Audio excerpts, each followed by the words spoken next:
Meghan Markle a fait un grand pas politique avec une lettre à couper le souffle aux dirigeants du Congrès américain. Traditionnellement, la famille royale reste strictement neutre en matière politique. Mais depuis qu'ils se sont éloignés du cabinet, Meghan et Harry sont entrés dans le domaine de la politique et ont exhorté les Américains à voter lors des élections présidentielles américaines en novembre dernier.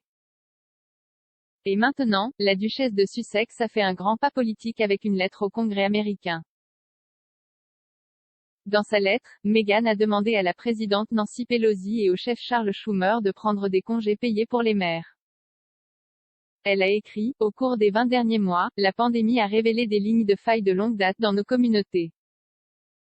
À un rythme alarmant, des millions de femmes ont quitté le marché du travail, restant à la maison avec leurs enfants alors que les écoles et les garderies étaient fermées, et s'occupant de leurs proches à temps plein. La mère ou le parent qui travaille est confronté au conflit d'être présent ou d'être payé. Le sacrifice de l'une ou l'autre a un coût élevé. La duchesse de Sussex poursuit en racontant comment elle a grandi dans le bar à salade à $4,99 chez Sizzler, mais s'est souvenu à quel point mes parents ont travaillé dur pour se le permettre.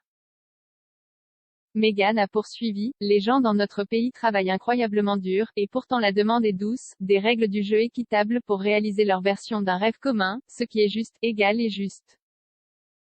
Beaucoup de nos systèmes économiques ont dépassé leur date d'expiration, et comme vous le savez bien, trop d'Américains sont obligés de se sacrifier eux-mêmes lorsqu'il s'agit de ce qui compte pour eux. Meghan, qui a accueilli une fille Lily Diana en juin, a reconnu qu'elle et Harry n'étaient pas confrontés à la dure réalité que subissent les autres parents. Elle a déclaré, aucune famille ne devrait être confrontée à ces décisions. Aucune famille ne devrait avoir à choisir entre gagner sa vie et avoir la liberté de s'occuper de son enfant, ou d'un être cher, ou d'elle-même, comme nous le verrions avec un plan complet de congés payés.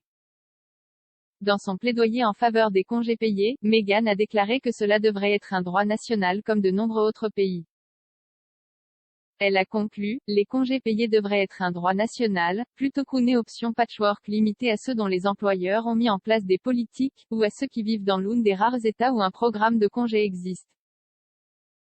Si nous voulons créer une nouvelle ère de politique sur la famille d'abord, assurons-nous qu'elle inclut un solide programme de congés payés pour chaque Américain qui soit garanti, accessible et encouragé sans stigmatisation ni pénalité. Je sais à quel point les choses politiquement chargées peuvent devenir et sont devenues. Mais il ne s'agit pas de droite ou de gauche, il s'agit de bien ou de mal. Il s'agit de mettre les familles au-dessus de la politique. Et pour un changement rafraîchissant, c'est quelque chose sur lequel nous semblons tous être d'accord. À un moment où tout semble si divisé, que ce soit un objectif commun qui nous unit. Cela survient quelques mois seulement après qu'il a été révélé que Harry et Meghan prenaient 5 mois de congé après la naissance de leur fille. L'experte royale Marlene Koenig a comparé cela aux mères américaines et a insisté sur le fait que ce n'était pas la norme. Le biographe royal Omid Scobie a déclaré plus tard à Good Morning America, « Nous sommes tellement habitués à voir des membres de la famille royale retourner au travail, mais Harry et Meghan donnent l'exemple. Ils offrent jusqu'à 20 semaines de congé parental à Archewell, ce sera plusieurs mois de congé pour eux deux.